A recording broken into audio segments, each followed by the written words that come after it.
एकनाथ शिंदेच्या कार्यक्रमात मोठा राडा होणार होता। पोलिसांकडे आलेली ती गुप्त माहिती आणि चक्र फिरली। राज्याचे उपमुख्यमंत्री एकनाथ शिंदे रविवारी धाराशिव व सोलापूर जिल्ह्याच्या दौऱ्यावर होते। त्यांचा हा दौरा विविध कारणांनी गाजलाय। धाराशिव येथील एकनाथ शिंदे यांच्या कार्यक्रमापासून काही शिवसैनिकांना दूर ठेवण्यात आलं होतं। विशेषतः त्यांना पोलिसांनी नजरबंदीत ठेवलं होतं, त्यामुळे चर्चेलाही उधाण आलंय। मात्र या शिवसैनिकांना नजरबंदीत ठेवण्याचं मोठं कारण हे समोर आलंय। धाराशिवमधील एकनाथ शिंदेच्या कार्यक्रमामध्ये गोंधळ घातला जाणार असल्याची माहिती पोलिसांच्या गुप्त अहवालामधून समोर होती। त्यामुळे पोलिसांनी प्राप्त झालेल्या गुप्त माहितीमुळे पोलिसांनी चक्र फिरवली। धाराशिव येथील एका कार्यक्रमाच्या निमित्ताने एकनाथ शिंदे रविवारी धाराशिवला आले होते। यावेळी काही शिवसैनिक घोषणाबाजी करणार होते। त्यांना तसे मेसेजही पाठवण्यात आले होते।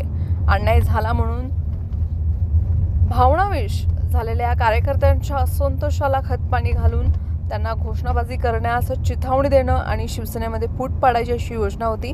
एकनाथ शिंदेंनी आता पोलिसांचा गोपनीय अहवाल मागून घेतला। यामध्ये कोणत्या शिवसैनिकांची नावं आहेत हे अद्याप समोर आलेलं नाहीये। मात्र हा अहवाल पाहिल्यानंतर एकनाथ शिंदे यांच्या कार्यक्रमामध्ये घोषणाबाजी करण्यासाठी फूस लावणाऱ्यांवरती कारवाई केली जाणार अशी माहिती धाराशिवचे पालकमंत्री प्रताप सरनाईक यांनी दिली। त्यामुळे आता उत्सुकता शिगेला पोहोचली। काही शिवसैनिक शिंदेच्या या कार्यक्रमामध्ये घोषणाबाजी करणार होते, मात्र त्यापूर्वीच पोलिसांनी या सगळ्यांचा सुगावा लागला आणि त्यांनी वेळीच पावले उचलत परिस्थिती नियंत्रणात ठेवली। एकनाथ शिंदेच्या कार्यक्रमात गोंधळ घातला जाणार असल्याची माहिती पोलिसांच्या गुप्त अहवालामधून समोर आली। उपमुख्यमंत्री एकनाथ शिंदे यांच्या दौऱ्यापूर्वी पोलिसांनी काही शिवसैनिकांना नजरकैदेत कारवाई केल्याचं सांगितलं जात आहे। कोणावरही अन्याय झाला तर त्याला न्याय देण्याची भूमिका एकनाथ शिंदे यांची।